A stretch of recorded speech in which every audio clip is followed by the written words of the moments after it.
Hello, everyone. Yeah, let's see. I just want to say thank you for everything you do for the class, for all of your investment, involvement, perspectives that you offer.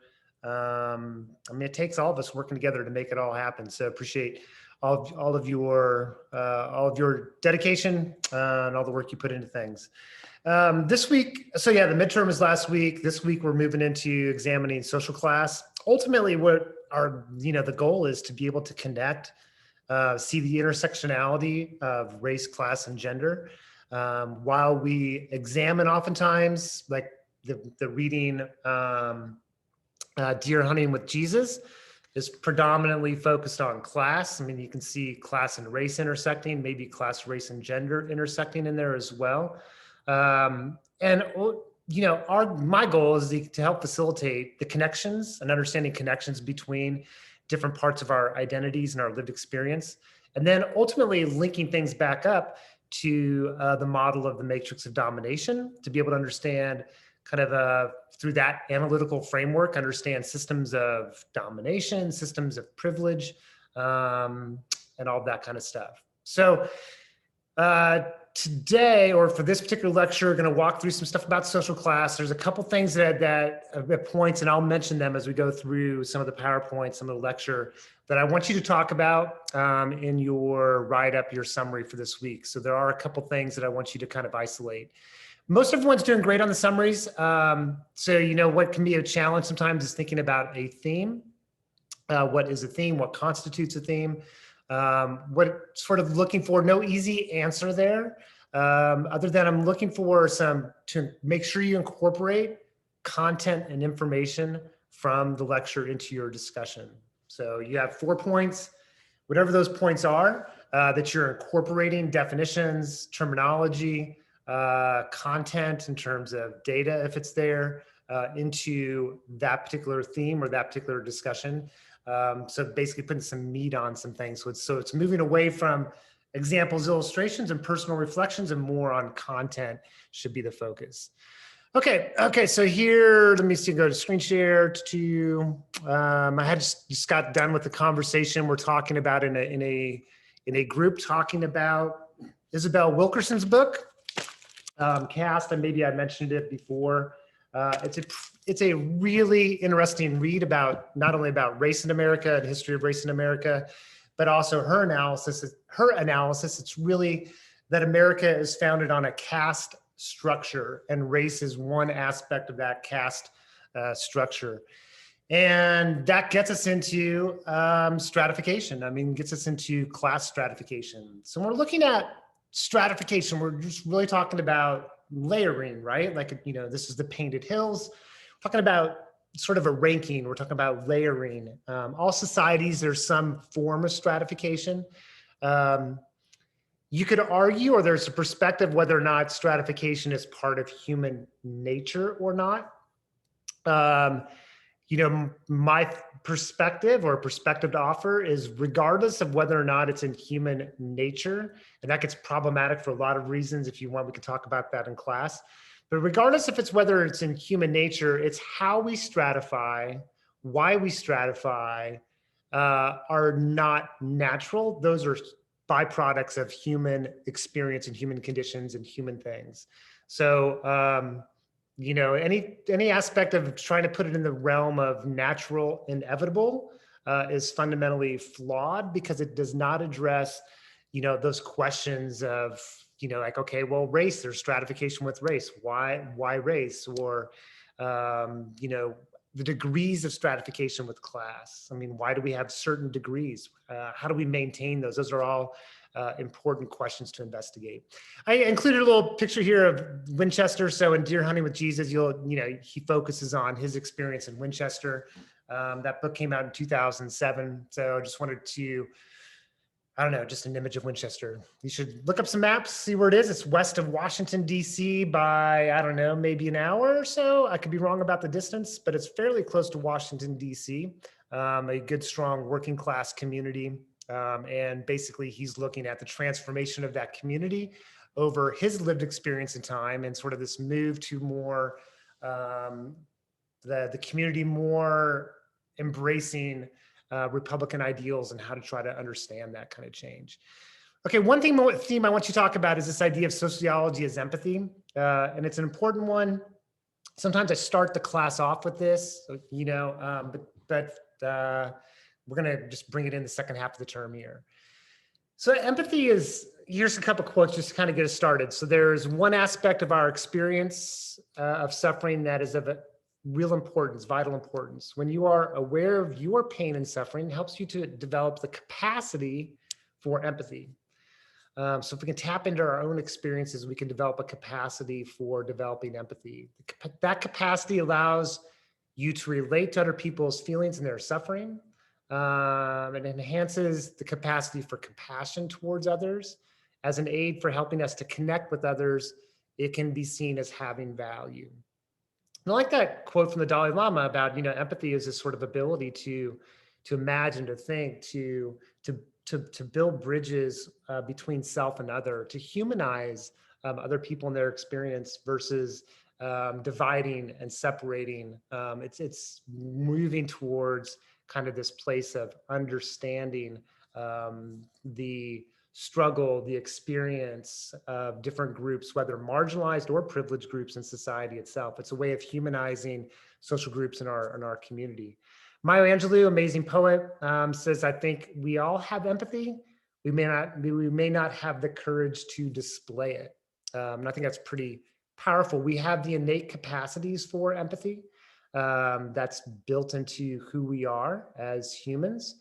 Whether or not we are conditioned, socialized, and supported in developing empathy for different groups, is a totally different question and issue. Whether or not we've, developed beliefs, that we've learned things that are either helping us develop empathy or minimize that. And sometimes even when we have empathy, to be able to display it, right? Because there's consequences sometimes when we display empathy and understanding. And then finally, this quote from James Baldwin, African-American writer from the 1950s, 1960s.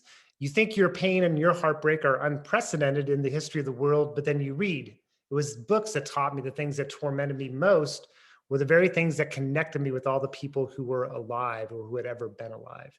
So remember back in the Matrix of Domination, right? These different ways of knowing, epistemology. One aspect of epistemology is it's exposure, immersion, reading, watching documentary films, having conversations. It's developing. It's not about the empirical knowledge. Sometimes it's the most important.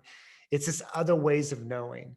And I really value that James Baldwin quote because it brings to the forefront that idea. It's through literature that he gained different experience or different knowledge and understanding of different groups in the social world. It's a way of developing empathy. So let's kind of define what empathy is. Okay, empathy is really radical at its roots because if we had empathy, if we as a total society had empathy for the humans that occupy our community, we wouldn't be able to maintain the systems of inequities that we have because we no longer blame the individual, we'd hold the system accountable. So empathy is radical because it moves our focus away from bad individual to individual may have made certain decisions that have been problematic. But let's think about the context around which decisions are made, how social forces shape decision-making. And rather than going into blaming the victim, we start to go into, or blaming the individual, we sort of look at what is the interaction between the individual and society itself. Empathy requires a sort of a move away from, this chart or this diagram down here is dividing cognitive empathy from affective. Affective, maybe you can think about sympathy or emotion and making that kind of connection. Cognitive empathy is more, it's rational understanding. And that's very difficult. And then one thing I think that's really important, or one thing to keep in mind is to develop empathy is the ability to understand. It's not to agree. It's not to condone. It's not to over-align oneself with a particular cause or an issue, because that's not helpful either. But it's trying to understand cognitively, mentally, rationally understand. Doesn't deny, you don't deny individual responsibility, but it focuses on like understanding why do we see patterns of behavior? Why do we see certain things going on in our community? And understanding why do a particular individual make the decisions he or she or they make? That is all wrapped up into the more to understand that we have to understand the social context. It is empathy is it's a difficult journey, right? To try to understand. It takes time and it takes investment, and it takes challenging the existing social order in a lot of ways, because to be empathic means to understand the degree of the degree of influence of those social forces on the individual experience. Empathy is learned. Listen to different points of view. We can challenge our own, listen to different points of view that may challenge sometimes our own prejudices. And sometimes we got to be careful how we respond to that. So recall back in white fragility, for example, like some individuals, some whites have a very difficult time engaging in conversation about race, about white privilege and white advantage, in part because it's just challenging to their own kind of their own ways in which they, an individual's been socialized to think, ways in which, people are protecting their identity. And so it's being mindful that working towards understanding is going to mean challenging a lot of social, beliefs that are rooted in social groups and society. So for example, the homeless, right? There's, one story that, the common ideology or the dominant ideology is that individuals are homeless or individuals are in extreme poverty because of their own making. Well, to really unpackage that is a much more complicated story, of course, right? And we have to challenge sometimes if I have that preconceived notion, or I don't even have any conceived notion, right, of sort of the causes of homelessness. To develop it, I have to work towards understanding and avoid the pitfalls of falling into some of the dominant cultural ideologies and beliefs about homelessness in that case. Yeah, okay, so the rest, increase our involvement can help directly or indirectly. I mentioned that before. The more that we engage, in those values and beliefs that run counter to our own, we should engage in them, right? So if there's an emotional unsettling, I think it's important to check in, like, where's that coming from? Why is that there? Is that emotional reaction warranted or not warranted? Maybe it is sometimes, but to be authentic in being able to understand that. And I think rationalism is an approach to help understand and making sure that individuals are well-centered. They're making decisions and evaluations based on good information and rational thought versus emotional reactivity. And I think ultimately empathy is a way of thinking through, it helps us to understand the relationship between privilege and domination, helps us to understand how privilege and domination enter into individuals' lived experience, kind of thing.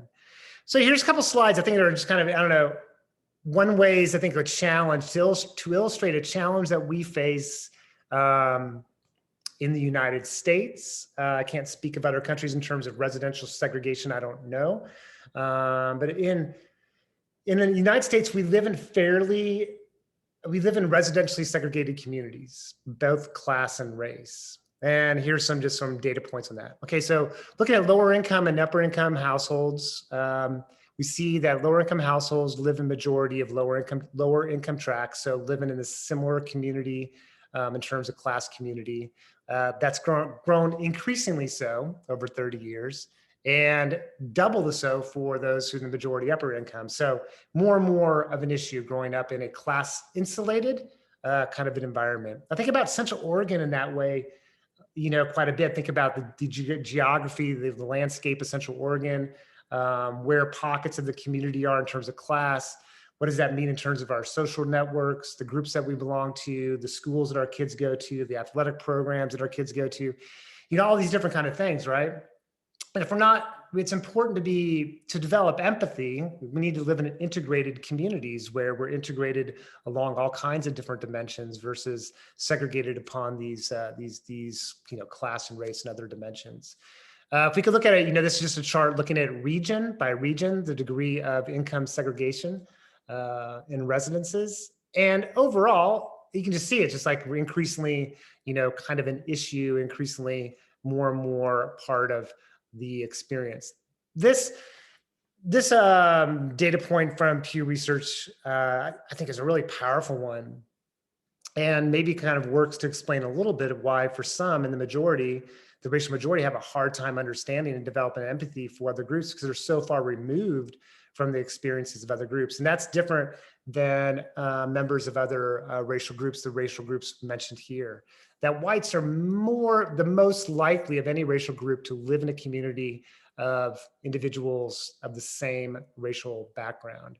And to link that back up to empathy, right, is that without having those interactions, those direct experiences, it has to come from indirect experiences, which are powerful, but there has to be a catalyst for the motivation to engage in that kind of work and understanding of developing kind of an understanding of what other people may be experiencing in the world, right? That were in their communities. I think if we don't develop empathy, there's some significant consequences to that we create divisions, we create separations between self and other. We don't trust other groups. We don't trust institutions. And we're not invested in, we become less invested in the commonwealth, institutions and services that are there to serve the greater good in the community, that we see it as an us versus them versus a collaborative kind of effort.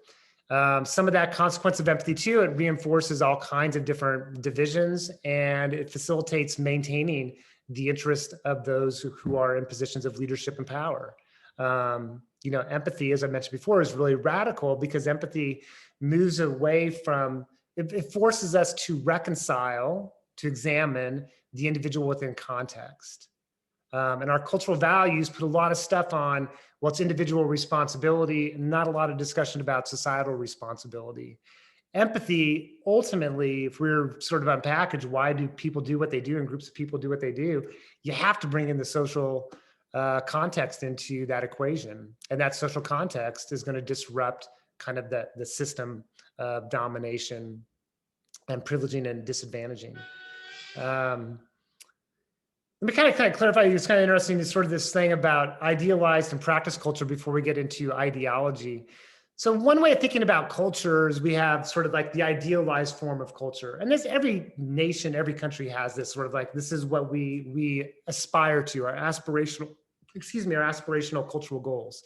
And then it's the reality, right? The practice culture. And one way to think about it is like idealism kind of is really a profound part of a society's kind of history, holding on to certain ideas of what the society wants to be and aspires to be. It gets embedded in values and institutions. And some, aspirational is always valuable. The careful part is to make sure that we are not ignoring the practiced reality. Not hiding behind the idealized version in order to prevent us from examining the actual practiced reality itself, or confusing the idealized reality with the practiced reality, assuming that what we idealize is what we actually practice.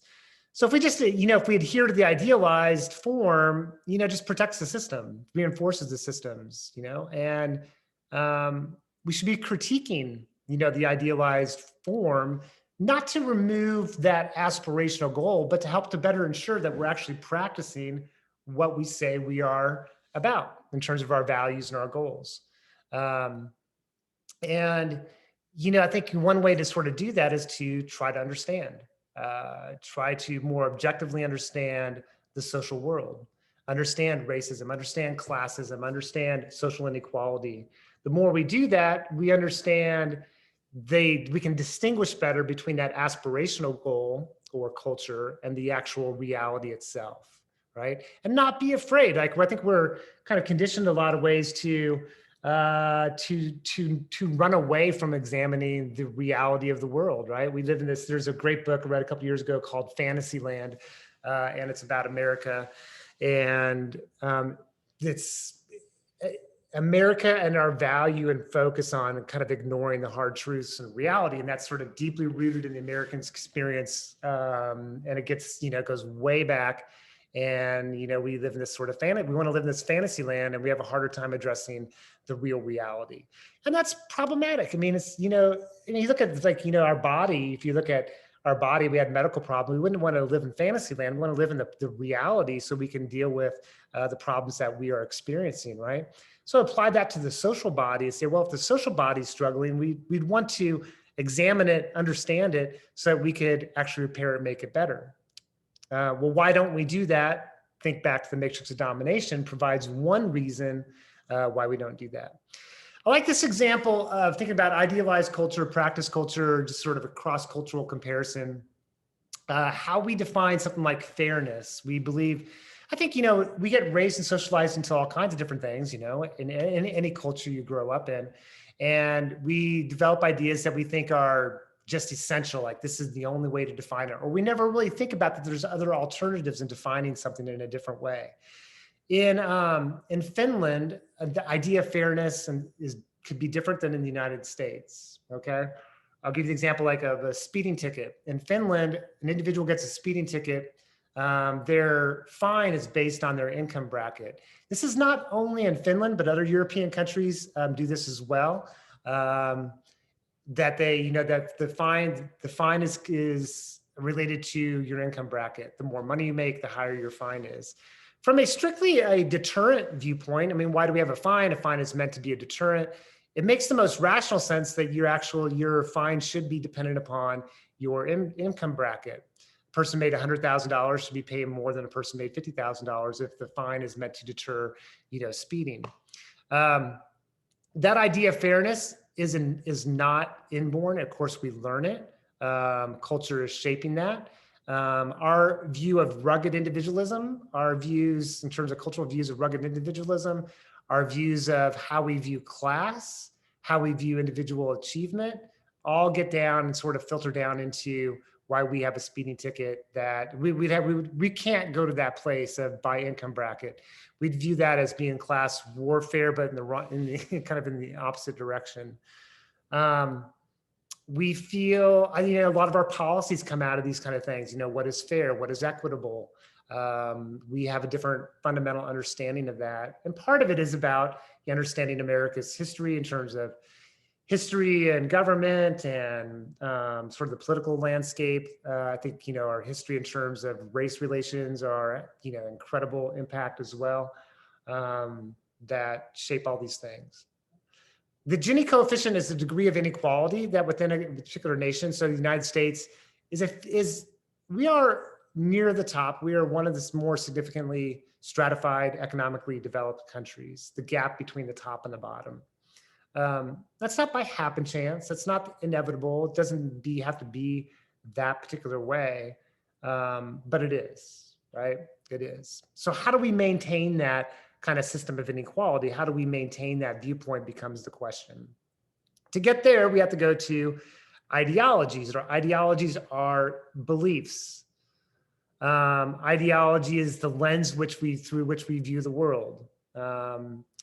Ideology is the values, the beliefs, the assumptions, the expectations about certain things. So in sociology, we focus on ideology a lot because ideology drives institutions, drives our behavior, drives our patterns of thinking. And so think about ideology as a belief. It's not the way it actually is, but a belief in how things are, right? So a couple of core ideologies in America regarding class or regarding a lot of things are rugged individualism. Pull yourself up by your own bootstraps. Everybody has opportunity. If you work hard, if you work hard, you will make it in this particular system. If you're poor, the reason people are poor is because they have not done that, invested enough time, energy, they lack the will, all those different kind of things. That's rugged individualism. And it creeps through in so many different ways in terms of economic policies, tax policies, all these different things that are shaped by rugged individualism. We also have a belief in meritocracy, that those who have the most merit, those who are the most educated, those who are the most talented, those who've made the most sacrifices, those whose position is the most important for society, are those who are rewarded the most. And we'll talk about in a few minutes about some of the mythology of that, like why is that problematic? It's clearly not the case. So why we hold on to this sort of idea that it's based on merit, and that idea reinforces or allows for the maintenance of a system of privilege to continue. Another ideology we have or belief is that people are poor because there's a culture of poverty. It's kind of an old thesis from the 1960s, 70s, and came out of anthropology, that people who are living in communities where there's a lot of poverty learn traits and characteristics that reinforce poverty, that because it's a cultural problem, an individual problem. And the reality is that while there's individuals always making choices, individuals have self-accountability in terms of choices, there's that structural kind of component. That's an important one we don't want to ignore. And then we tend to lean towards sort of free will, like our ideology. This relates to rugged individualism, meritocracy, cultural poverty. The common link between all of those they're all about free will. Individuals can determine their future. There's no restraints based on their social position. That's idealized culture, right? That's not how the real world operates, but it's the one that we want to believe in. And it's deeply rooted it's an American thing. And it can take us certain directions, both positive and negative, and takes certain directions based on your social position, whether or not you experience those as positive or negative as well. Horatio Alger stories, these are old stories go back to, I think it was the early 1900s. Horatio Alger wrote these books, basically rags to riches stories that kind of capture that idea of rugged individualism and, rag to riches mythology in terms of self-accomplishment, industry, innovation, entrepreneurship, all that kind of stuff that gets wrapped up in these kind of stories. And those stories continue on, right? Here's just some examples, different movies that kind of tell that particular story. Well, our roots, let's not go there. You can kind of read through that, sort of where some of our roots of rugged individualism may come from. I think that history behind that is important to understand, sort of like, these ideas don't come out of nowhere. They come out of our history.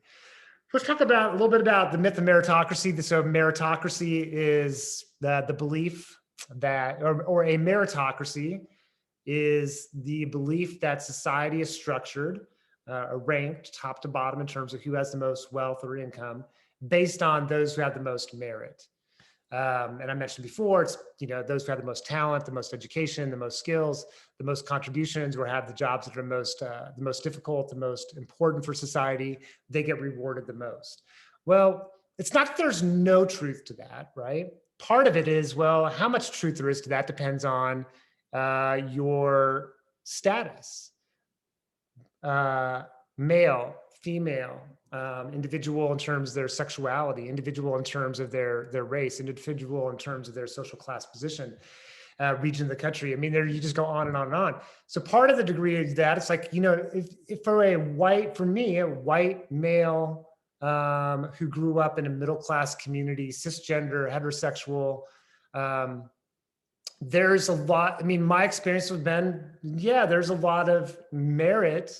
Like a lot of my accomplishments were based on merit. I could start there, but then I start to pull back some layers and go, oh man, there's a lot of advantages that I had in this particular system that seem to be based on merit.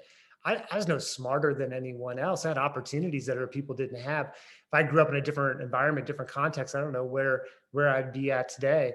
I just kind of go through that. It's like, well, it keeps people humble, right? Of recognizing that it's both individual initiative as well as luck, as well as opportunities, as well as just context in which people lived. No harm, no foul, but it's being humble, aware. And one of the potential things too about being aware of why it's a myth, it prevents from justifying those individuals who have extreme amount of rewards, right? So that it moves us away from using this as an explanation. Well, people have that kind of wealth because they have more merit, and we justify the system that way.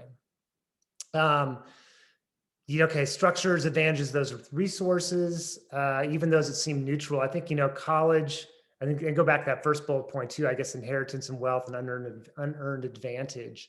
You could look at things such as college admissions and, starting in the 1960s, maybe it was 1970s, California versus Bakke was the first court case. It was a student who was a white student applying for college admissions at University of California, Davis, I believe it was. And he raised the charges of reverse discrimination or discrimination because he was white, that he was not granted access into medical school. It's interesting in those discussions, the colleges are still working that out. There's been a lot, just a lot of Supreme Court, federal level, state level, what can colleges consider, what can they not consider? All that discussion, there's rarely any discussion about using legacy status. So somebody who had parents or grandparents went to that university, they get a leg up oftentimes in some institutions. Not more institutions now are not providing that legacy leg up. But there's no discussion about that. That's not based on merit. It's kind of fascinating to me of how to be so inconsistent and contradictory, saying we need to hold this bar up over here about making sure that individuals are not giving unequal treatment, but ignoring the way that privilege is operating. I even think about this, like you think about merit-based scholarships, right? Okay, well, merit, what does that even mean? Merit-based scholarships. Okay, an individual who went at club sports, athletic programs, music programs, GPA, SAT, ACT, been in an environment where I had access to a school environment that was preparing students for college. It got them prepared, coursework preparation, academic preparation, knew how to sort of go about the college application process. I mean, you start to go down that pathway, you go, well, there's more to it than just a sense of merit, and sort of just reinforces this idea that these individuals who have the most merit, it's like, well, they've had, maybe there's merit, they've worked hard, but there's also a lot of privilege within that too that's being ignored within that system. So it's drawing our attention to that as well. Just got to pause for 1 second here. Hold on. Okay, so now it's going back. This next slide is basically, well, okay, why the myth of meritocracy hurts kids of color. I mean, kind of think about it. If we're living a cultural belief system that advocates or has the ideological perspective that those who make it, those who have the most resources or those who have the most merit, they're the best, they're the brightest. What does that mean when then all around you, you're living in a place, kids of color, and to put economics on here as well, that not only kids of color, but also kids of color who are growing up in less disadvantaged economic communities, that it really can have an impact on self-concept, self-identity, self-blaming in terms of accomplishment. And then, maybe even oppositional identity, or reaction to this, like the world isn't operating that way. The people are, society is saying this is the world in which everyone's living in, but this is not the world that I live in. So a disconnect, between that idealized and that practice kind of cultural form. we're going to walk through a little bit, and then I'm going to reserve a little bit of discussion for class. One thing, that this concept is an interesting one. There's been a lot of research on this hypothesis. It's called the just world hypothesis. The idea that people believe that the world is just. And I think we want to believe the world is just, right? We want to believe that the world is situated in ways where, people are treated fairly, people are treated objectively, people are evaluated for, the work that they do in a fair and equitable way. We believe that the rewards that are handed out to people, income and wealth, that it's done in a just way. And the reality is that, how do we want to hold on to that, and we protect that, we meaning sort of collective. protect that. We get trained and socialized into believing the world is just, and we have a hard time sort of challenging that and saying, well, it can be just, and it could be more just. Um, there's injustice going on in the world, and to challenge that injustice, we have to be able to recognize the injustices that are there. We see Jeff Bezos, for example, $110 billion in terms of overall wealth. I think it's, Bill Gates, Warren Buffett, and Jeff Bezos, the three of them hold more wealth than the bottom 50% of individuals in the United States. I mean, if you're just to remove the individuals from that and sort of provide a scenario to individuals and say, okay, here's a society. It's made up of X number of people. Three people control 50% of the wealth in that particular society. Is that just? It's interesting. Like, okay, if you argue that it's just, how do you argue that that's just? I mean, that's learned, right? I mean, your position is learned, as well as it's learned, that it's unjust. I mean, both of those are learned perspectives. The question I would raise is, why is one learned and not the other? Or why are not, how do we learn, or who holds on to certain kind of ideals more than others, and why? And America, and this, the next couple of charts will kind of indicate, we tend to be an outlier. We tend to focus on the world is just, it's the way it is, it's the way it should be. And there's nothing we can do. Kind of a almost a real fatalistic perspective about things, about challenging some of these inequities. Here's some charts on individualism and sort of the self, that sort of the self and or the self in context. People who disagree, percent who disagree that success is determined outside of your control. All right. So this would be your success. If you're down here, you're saying that success is being determined and influenced by outside forces. We see that we're here. We believe that an individual's outcome, their success in life, is not determined by things that are outside of their control. Individualism, right? Percent who say it's very important to work hard to get ahead in life. Hey, it's important to work, we believe that. We believe that it's hard work is where it gets you where you need to go. Again, it's not that hard work doesn't matter, but I know, a lot of hardworking working class people, a lot of hardworking individuals that are in different positions in society. It's like, well, there's more going on than hard work, and it's hard work, right? If people just had a good work ethic, there's more to it than that. This is a little bit, I'm looking for more recent information. This is 2001 here, a study that was done back then. It hasn't been redone since then. My guess, culture takes a long time to change. I don't think things have changed significantly in 20 years, but this is, just kind of keep that in mind. Perceptions of inequality or ideas, 27 different countries. The United States is in red, right? And this is the median or the average. People get rewarded for their effort, boom. America way up here. People get rewarded for their intelligence and skills. I mean, this is all merit, right? Coming from a family of wealth is essentially very important to getting ahead. We minimize that compared to the median of other countries. Differences in income in country are too large. We say, well, no, we don't believe that those differences of income are too large. We believe they're a natural expression of hard work and dedication and merit, and that we need those kind of income inequalities for different reasons. It is important for the government to reduce the differences, and we have a very particular position about that. I mean, and this is a cultural thing. Go back to the idea of Finland and fairness. I think it's important to investigate why we as a collective have this sort of oppositional idea about contributing more to the system in order to provide more social supports and more stuff within community. There's a lot of political stuff in that. There's a lot of economic stuff in that. There's a lot of things that are going on to think about that. And political position does make a difference. I mean, Republicans and Democrats hold on to different ideologies in general, and it changes based on income bracket as well. Not every Republican views the world the same way. Same with Democrats. It's based and shaped on, one's economic position. Democrats in this chart here basically sharing that Democrats are more likely to see that social environment makes a difference.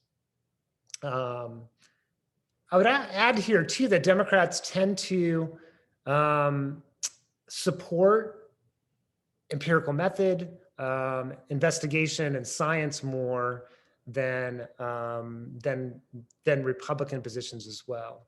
And I think that's important. So it's trying to separate out kind of ideology from what we may be able to can tell through science and gathering of information kind of thing. So anyway, there's political differences in terms of how kind of the world is seen. And then this last one is this idea, just kind of, you can read through this here a little bit, but we believe this sort of Horatio Alger idea about mobility, social mobility, that you can climb that ladder, go from top to bottom. The reality is that it's getting more and more challenging. It's not getting easier. Mobility in the United States is getting more and more difficult to accomplish. And we'll spend time in class talking about this. I think I got one more slide to share with you, and this is a slide I want you to watch this video. It's not very long.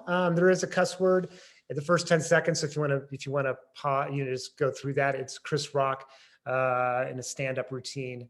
It's a fairly short video, but what I'd like you to do is just kind of to summarize kind of the video and discuss how, discuss the structural levels of inequalities that are explained in the video. By that I mean, how did redlining impact communities at a structural level? So moving away from an individual level analysis and moving us into this structure, okay? And then in class, we'll talk about both these articles. I mean, they're interesting, Deer Hunting with Jesus, and then the other one looking at basically inequality from Chuck Collins, I believe is his last name. He's invested a lot of his career in kind of looking at economic inequality. It's like, that's his space. So it's an interview with him. We'll talk about that in class as well. All right, thanks again for all you do, and have yourself a good rest of your day. And I'll see you in class.